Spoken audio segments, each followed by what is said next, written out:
Texas Christian University, right off University Drive by the Fort Worth Zoo today. Won't be going to the zoo today. I consider the Fort Worth Zoo the best zoo in the world. I don't think there's any zoo like it. It is marvelous and beautiful. I suggest you fly down here immediately, right from DFW Airport, take a limo or cab right to Fort Worth Zoo and check it out. They got chimpanzees, gorillas, they had lions. Now the lions, they took a break for the lions for a little bit, but they do have tigers. They have tigers there. The lions, they moved temporarily. They're giving them a break from the heat. I think they moved them up somewhere in Boston. I'm just joking, I don't know. They did move the lions, but they still have the seahorses and the chimpanzees. Right, sweetie? Yes. Okay. Just want to make sure you know that. They're all the way from New York City, Empire State. They got it in the Bronx.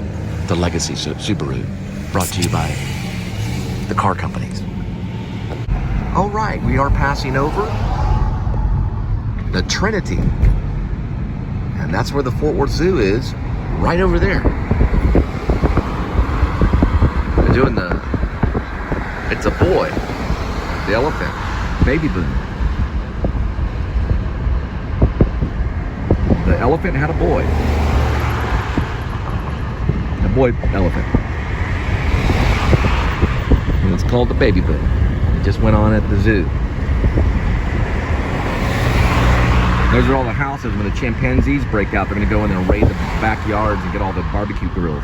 Start cooking barbecue in the middle of the day. The chimpanzees and the gorillas. I heard about it. It's called Planet of the Apes in Fort Worth. Oh, look at the church. Today's not a Sunday, is it? I don't know. What day is it? It's a Wednesday. Oh, it's a Wednesday. Thank you for telling me that, Linda.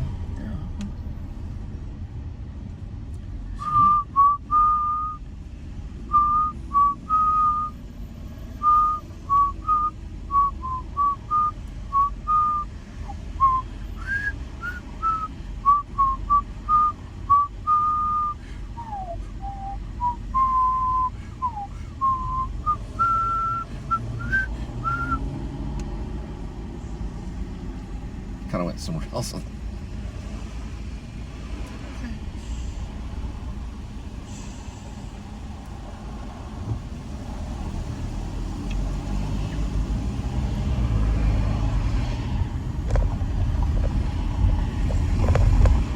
You stick out like a sore thumb, Linda.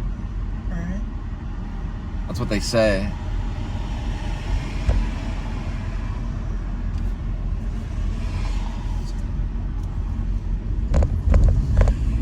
That one's okay.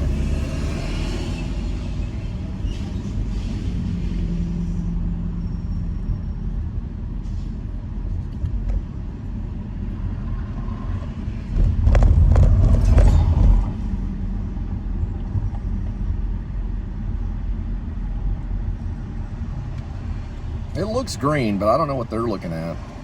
Little criminals. He's laughing because his friend is just Now he's on my TV show. Gotta go through a yellow light. What's up with all these girls wearing these booty shorts? And the booty shorts have gotten to the market. Ew. Some of these clothes they wear. Not the best dressers. I have no idea where it would be located. It looked like it was by itself. Yeah, probably. I saw it last night. There's one in South I had Lake. closed my eyes and I saw it. Oh gosh, let me Google. We're already late. Come on. I was supposed to be there at 2:30. Well, it's got to be somewhere.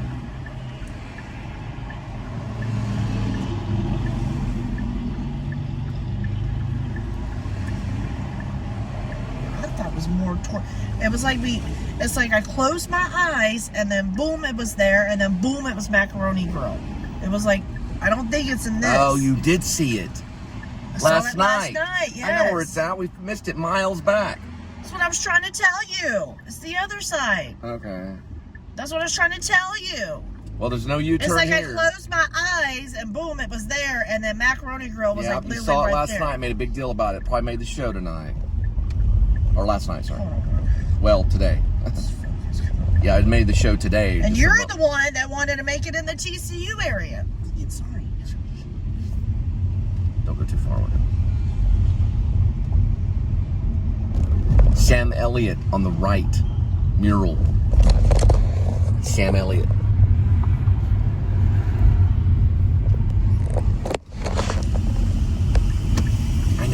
I know. You saw it last night. It's 16. It starts with a 16. South. Yeah, I know. It's by the zoo.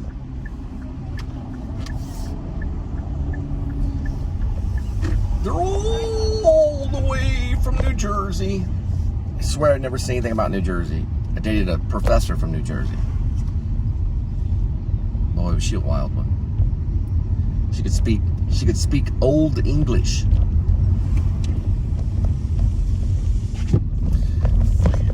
Don't say the name of it. I know. Okay, yeah. Please, can we try it? We're trying. Did you hear that noise? It's me. Oh.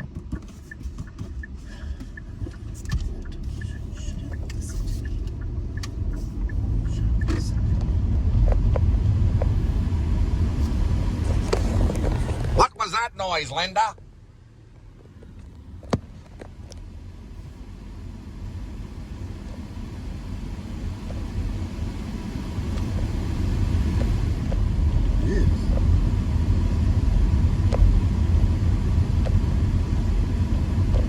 Yeah, jump down to 78 degrees Fahrenheit. Or Fahrenheit, if you're a Laurence Olivier fan. Never cross in front of a car. Go behind the car. I always go behind. Yeah, I know. Just because we don't see it. When I was a jogger back in the beautiful days.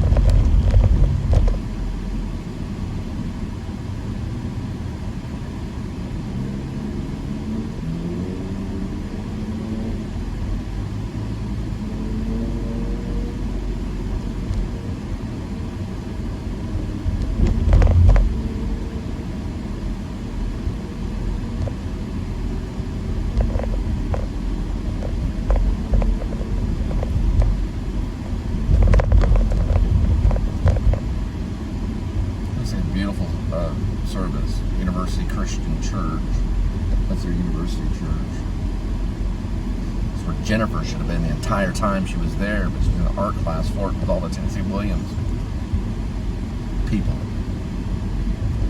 Theater house. Doing Night of the Iguana about a Baptist.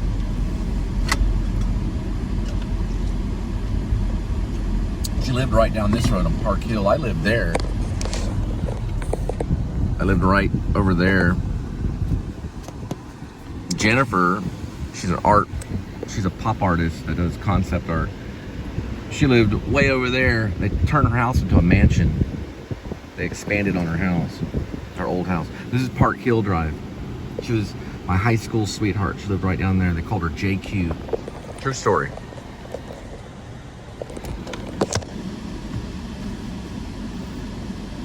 But you're prettier, sweetie, don't worry. She's old and wrinkly now. Well, not yet, but she's working on it. She's got about another 20 years until they call her grandma.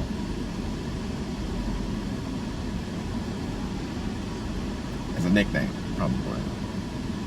They're speaking sign language behind me. How do you say hello? Hello? Hello?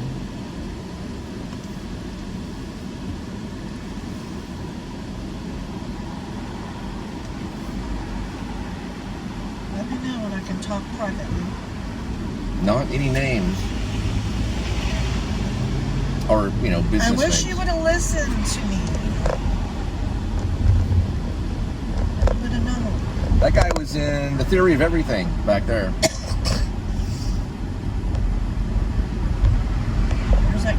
Lynch again.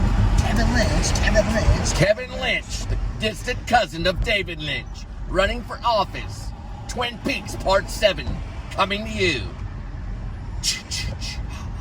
Jason Voorhees enters the town of Twin Peaks with an axe.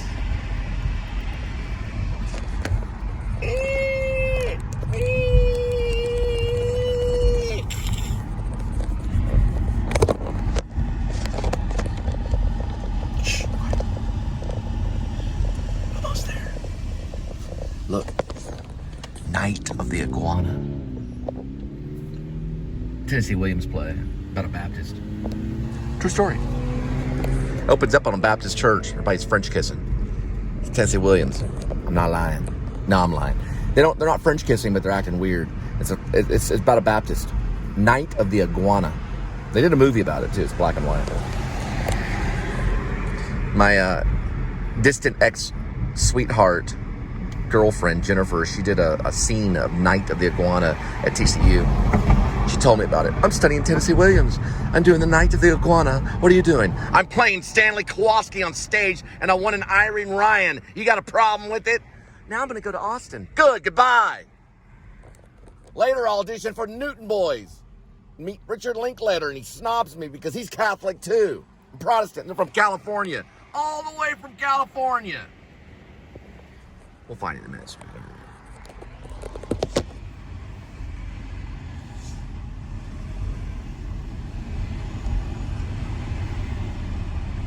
What is he talking about? Go back to church.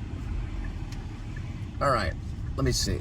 That's Macy's right there. Okay, it's over here. I remember seeing it. No. No. It was in his own building. Don't like point that, because I in saw my it. face. I saw it last night when I opened Points my eyes. It in wasn't in a shopping center. It was like It was isolated. a building by itself. It was All a right. building by itself. Unless I'm delusional, which I'm starting to become. Okay, shh. Calm down. We're on the WestBend. I found it. There it is. Okay, we're in the WestBend. Start getting ready. Soon we'll drop the food at your doorstep. Soon we'll drop food at your doorstep. Martin Scorsese made a movie called King of Comedy with Robert De Niro and Jerry Lewis. One of my favorites, Jerry Lewis. Robert De Niro's great. Jerry Lewis is wonderful. He's the one that he could take it like food and eat it. It'd come all. Anyway, let me explain something about Martin Scorsese. All those movies are for the Catholic Church. Those are evangelical Catholic Church movies, if you want to call it evangelical. Every single one of them. In Silence, Last Temptation of Christ. They taught Last Temptation in Christ in Sunday school to people, whoever, young couples, whoever wanted to see it. Priest would teach right by that movie and the book. They used it in Sunday school. The Protestants protested against it. I don't hate Martin Scorsese. I know why he made all his movies. I think he's a genius. He's a complete genius. But remember, the boomers, everything is symbolic. This is a thermal mug. It's black, a little silver on the top. To a boomer, that's symbolic for something. It's just a cup. It's got tea in it. At least I say it does. To a boomer, it might have gasoline in it. It doesn't. But to a boomer, it might. It has tea. I'll show you. Tea. Iced tea. Lipton iced tea. I studied with James Lipton from the Actors Studio Drama School. It's iced tea.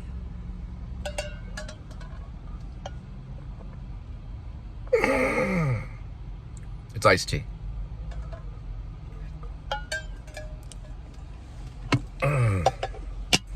It's regular unleaded.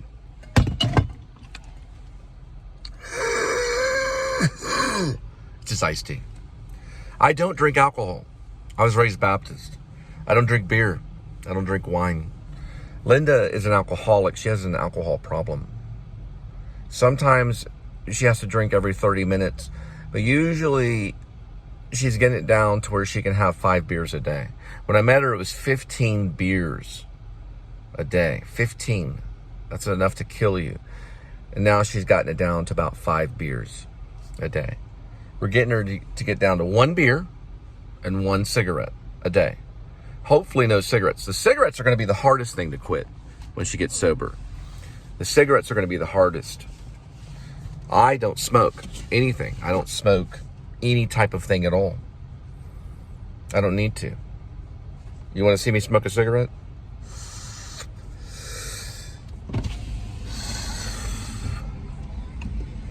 Now you can CGI that in if you want to, but I don't approve of that. I don't smoke cigarettes. I can remember what it was like to smoke. Now I have drunk in my past.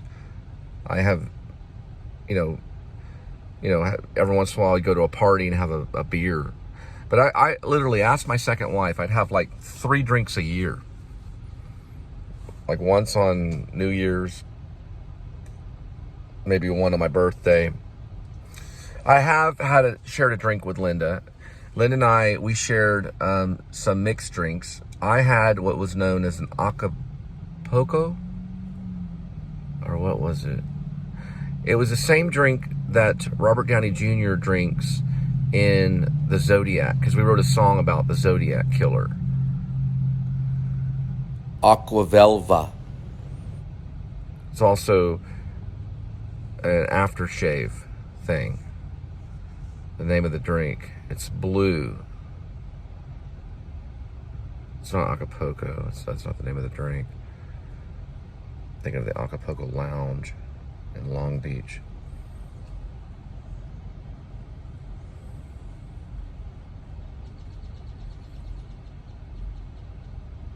Look it up on Google. Anyway, back in the day when I'd have a drink, I'd have a Cape Cod, which is vodka and cranberry juice. But I do not drink at all. I don't drink. At the actor studio, we were told we were going to do a sense memory exercise, and we were asked to try a taste of liquor, to what it would taste like, and then to recall that taste so that we could remember the taste. We do the same thing with a lemon. We would taste a lemon, and then we would recall the lemon. But mostly we work with like a lemon, so we could remember the taste of a lemon. I think Bob had us do a sense memory where we could remember the way it felt to be drunk. And we would start with just like, I think it was like a teaspoon of liquor. And then we would do things. Then Bob would ask us to go out in the cold.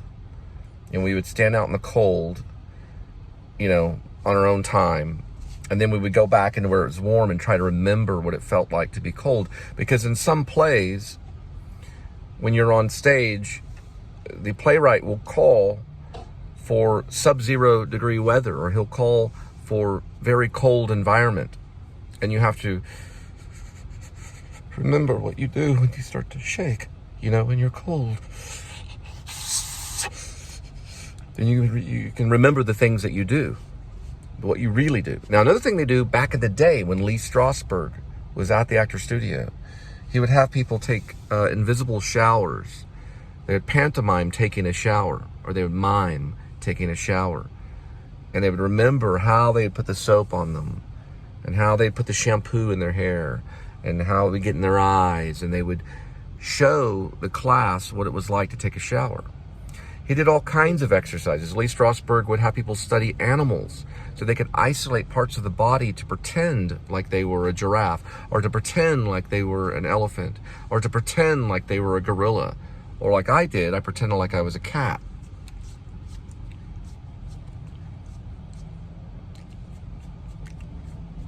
Because cats do that. You have to take these off, though.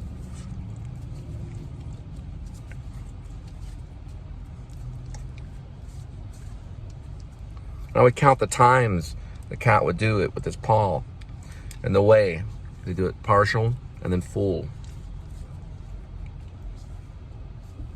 I even ate cat food in front of my class, so it was a fancy feast in a can, so I could remember the taste of maybe what a cat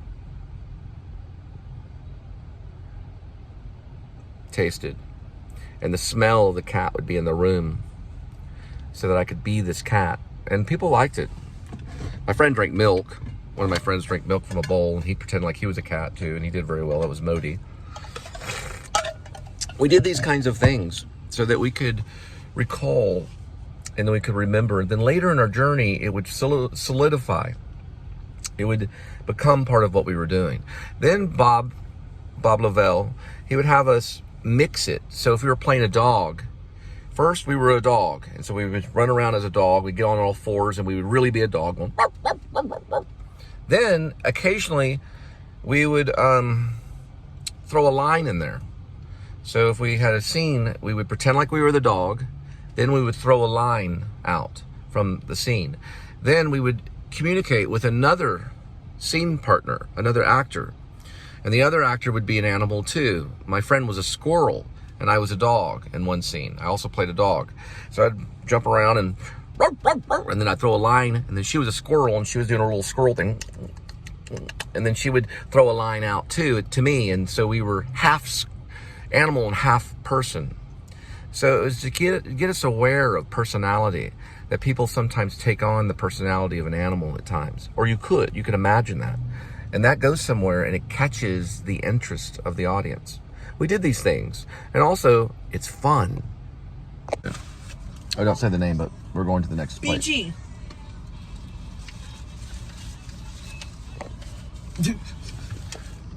We'll have to turn the camera off and find out. We're going to the next area, and then we'll drop food at your doorstep. All the way from Tennessee.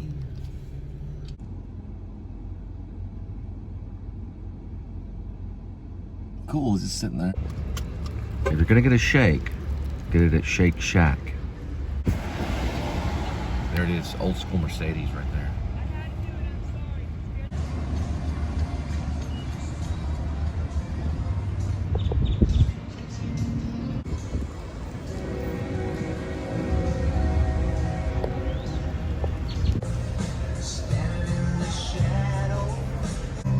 I wonder what elote is right there.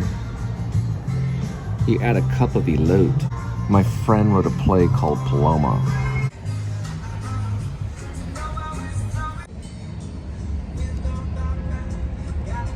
Pretty good.